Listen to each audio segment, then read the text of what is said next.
Vamos lá para o livro 2 Crônicas, capítulo 29. Segundo livro de Crônicas, capítulo 29. E ouça, mesmo que você já em casa já ouviu, tem gente que está em casa ouvindo, e sempre tem algo que Deus nos dá a mais. Diz assim: tinha Ezequias 25 anos de idade quando começou a reinar, e 29 anos reinou em Jerusalém.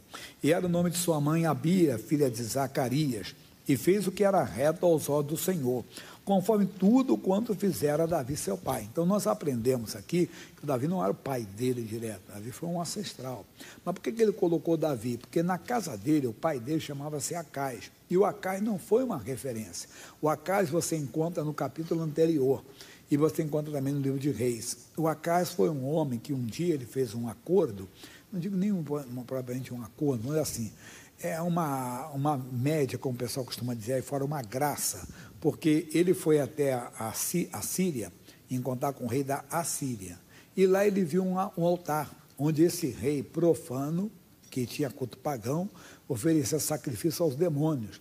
E ele, quando viu, achou aquele bonito e mandou, e fez uma graça lá, que eu disse, uma média. Chegou: majestade, que altar bonito, me dê a cópia desse altar, uma planta, que eu vou mandar um mensageiro na frente, e quando eu chegar lá, o meu sacerdote já preparou esse altar, e eu vou fazer todas as minhas rezas, minhas preces, meus sacrifícios naquele lugar.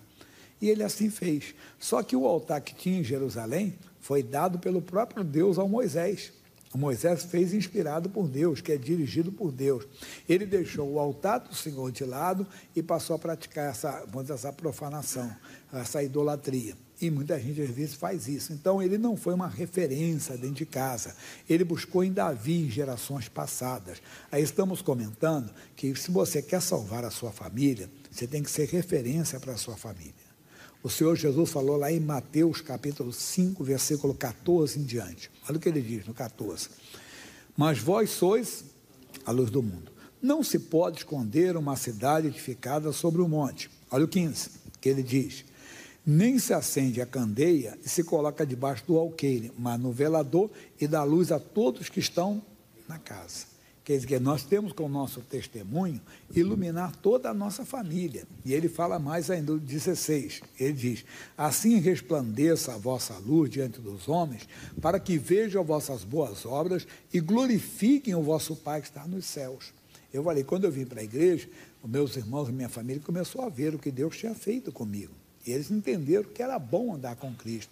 Porque quando nós conhecemos a Jesus, no começo, o que os nossos amigos e familiares falam? Ficamos religiosos, ficamos fanáticos, né?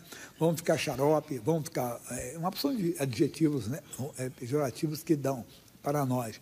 Mas aí, com o tempo, as pessoas começam a notar que não, que nós estamos felizes, que nós estamos confiantes, nós temos uma confiança no Criador, que eles nunca entenderam que possa existir uma confiança como essa, e nós então atraímos as pessoas com laços de amor. A Bíblia fala de um homem que ele tinha uma legião de demônios, e esse homem teve um encontro com Jesus. Jesus passou pela cidade onde ele estava. Esse homem vivia nos sepulcros, esse homem vivia acorrentado, ele quebrava as correntes, e ele se feria com pedras, quer dizer, não era dono de si mesmo. E ele foi liberto dessa legião de demônios. E ele queria estar com Jesus no barco. Veja o que Jesus vai falar para ele, lá em Marcos capítulo 5, versículo 18. Ele diz assim: e entrando ele no barco, Jesus rogava-lhe que for endemoniado, que deixasse estar com ele. Mas Jesus, porém, não lhe permitiu, mas disse-lhe: vá para os seus, vá para a tua casa, para os teus, e anuncia-lhes quão grandes coisas o Senhor te fez, e como teve misericórdia de ti. E ele foi. E começou aí as pessoas todas a se admirar do que Deus tinha feito, porque ele era um doido, era um louco, entende? Ele tinha que falar para a família, tinha que mostrar, porque senão outros chegariam.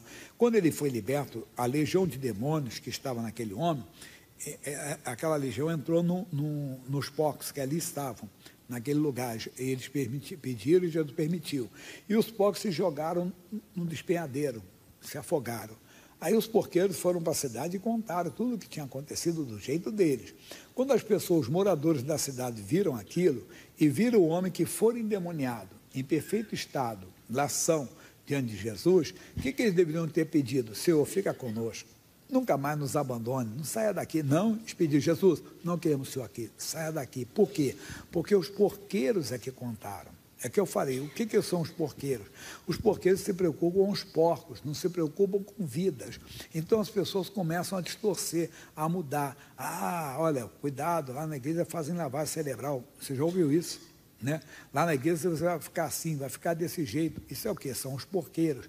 Então nós, quem aceita Jesus, ele tem que ser uma testemunha dentro de casa. Ele tem que ser uma testemunha para a família. E voltando à mensagem aqui, então esse homem chamado Acais, ele não foi um exemplo para o seu filho. Ele não foi uma referência para o seu filho. Seu filho teve que buscar em gerações passadas, em Davi. Voltando aqui. Ele, no ano primeiro do seu reinado, no mês primeiro, abriu as portas da casa do Senhor e as reparou. O que tem a ver? O que no nosso cotidiano tem que ver para nós?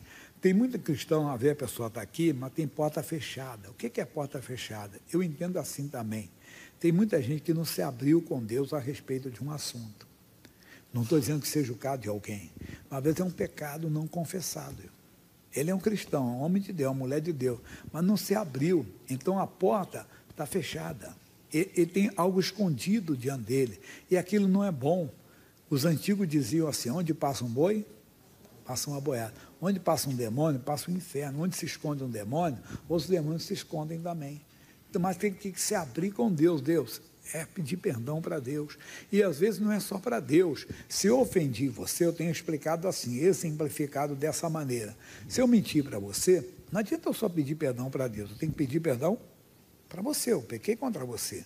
Lembra do filho pródigo? O que ele falou para o pai? Pai, eu pequei contra o céu e perante ti.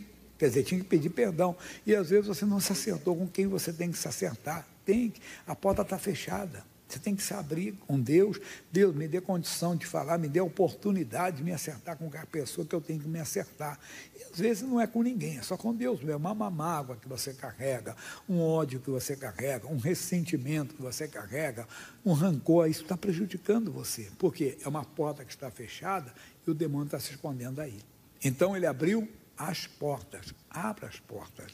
A Bíblia fala, Efésios 4, 27, não deis lugar ao diabo. Está lá, não deis lugar ao diabo. Quer dizer, não deixe o diabo se esconder em nenhuma porta da sua vida, em nenhum lugar da sua vida, em nenhum setor da sua vida. Se abra completamente para Deus e creia na misericórdia dele. Pastor Jair, na misericórdia de Deus nós podemos crer, mas não é do homem não. Irmão, Deus é quem vai dirigir. O que você tem que fazer é não deixar a porta aberta, porta fechada. Se você deixa a porta fechada, o inimigo se esconde ali. Aí vamos falar mais depois sobre isso, que ele diz assim, e trouxe os sacerdotes e os levitas e os ajuntou na praça oriental. E lhes disse, ouvi-me, ó levitas, santificai-vos agora, e santificai a casa do Senhor, Deus de vossos pais, e tirai do santuário a imundícia. Tira, amigo, tira. Santuário é o nosso coração. Tira tudo, porque isso está atrapalhando, está impedindo você de ver a glória de Deus, tá bom? Salmo 91. E ele diz assim, aquele que habita nos esconderijos do Altíssimo. Amigo, tem que habitar. Nós costumamos visitar quando nós passamos por lutas, nós passamos por adversidade, aí nós visitamos. O que é isso? Não é visitar a igreja, não. É mais do que isso. Quando nós passamos por luta, nós oramos mais, nos aproximamos de Deus, colocamos a casa em ordem, até abrimos a porta, não é verdade? Porque queremos aqui a cura, estamos precisando da cura, estamos precisando de um milagre na vida financeira, às vezes, um problema familiar. Aí o que acontece? Desculpa a expressão, não fique zangado, ficamos santinhos. E aí, visitamos o esconderijo do Altíssimo. O que é o esconderijo disso? É a palavra de Deus. Aí começamos a querer viver de acordo com a palavra. Mas a tempestade passa. E quando passa, eu tenho dito que a pessoa até fala para ela mesma, eu acho que eu estou crente demais. Eu acho que eu estou fanático. E começa a deixar. Aí começa a ceder algumas coisas que nós não devemos, porque nós habitamos no esconderijo do Altíssimo. Nós não vivemos, repito, habitar no esconderijo do Altíssimo é viver de acordo com a palavra de Deus. Aí nós começamos a achar que estamos crentes demais, somos fanáticos. O apóstolo Paulo falou aos Romanos, no capítulo 12, versículo 2. Olha o que ele diz.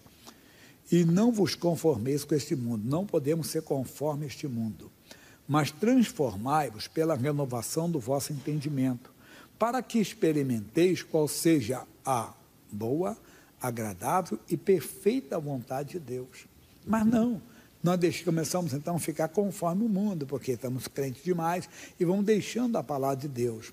O que acontece? Veja, aquele que habita no esconderijo do Altíssimo, a sombra do Onipotente descansará. Vem a luta e você não descansa, porque você não está à sombra do Onipotente. Um pregador disse, o sol nasceu para todos, mas a sombra do Onipotente é só para quem habita no esconderijo do Altíssimo. Você nota isso principalmente no dia da adversidade, no dia da luta, no dia que vem uma batalha, um diagnóstico médico, entenda bem, problema sério na saúde ou na família, e aquela pessoa, você vê ela sóbria, ela segura. Por quê? Porque Deus está com ela, irmão. A pessoa chega até a dizer, eu não entendo, você é metido a fortão, metido melhor que os outros, eu estou sabendo da sua doença, estou sabendo do seu casamento, estou sabendo do seu filho, da sua filha, e você diz, sim, estou numa luta, mas Deus está comigo. Ele mostra que ele está onde? À sombra do Onipotente. Nós temos que fazer isso. No versículo de número 15, ele diz assim, 15, ele me invocará e eu lhe responderei. Estarei com ele na angústia, quer dizer, estarei com ele na luta, naquela batalha que a pessoa tem. Eu sempre gosto de citar aqui o Daniel. Daniel era homem de Deus? Sim, mas esteve aonde? Na cova dos leões, mas Deus estava com ele. Quer dizer, ainda que, mas não vai pedir para Deus te levar para a cova dos leões, não, entenda? Mas ainda que você passe por uma luta, você descansa, você sabe que Deus está contigo. O missionário R. Soares, muito tempo dado uma mensagem sobre essa, ele fez uma brincadeira, né? Ele dizendo assim, enquanto o rei estava lá apavorado, que o rei gostava do Daniel, nem dormiu aquela noite, o Daniel dormiu na costela do leão lá. A brincadeira que ele fez, né? Quer dizer, está descansando da sombra do Onipotente. Aprenda. Quer dizer, não é apenas, entende? É todos os momentos da nossa vida, em todos os setores da nossa vida, vivemos de acordo com a palavra. O apóstolo Pedro, escrevendo na primeira carta, capítulo 1, versículo 15, olha o que ele fala sobre isso. Ele diz assim, mas começando aquele que vos chamou, sede vós também santos em quê? Toda a vossa maneira de viver, em tudo. Quer dizer, é a pessoa habitando, não é a pessoa que visita, não, em toda a sua maneira de viver, de olhar, de pensar, de querer, de falar, de desejar, de que essa pessoa, ela pode ter lutas, ela pode ter o dia da adversidade, mas ela não vai perder a paz. Deus está com ela. Aí ele diz assim, estarei com ele na angústia, livrá-lo-ei e o glorificarei. Aí ele diz, mas dar-lhe-ei abundância de dias, e lhe mostrarei a minha salvação. Glória a Deus.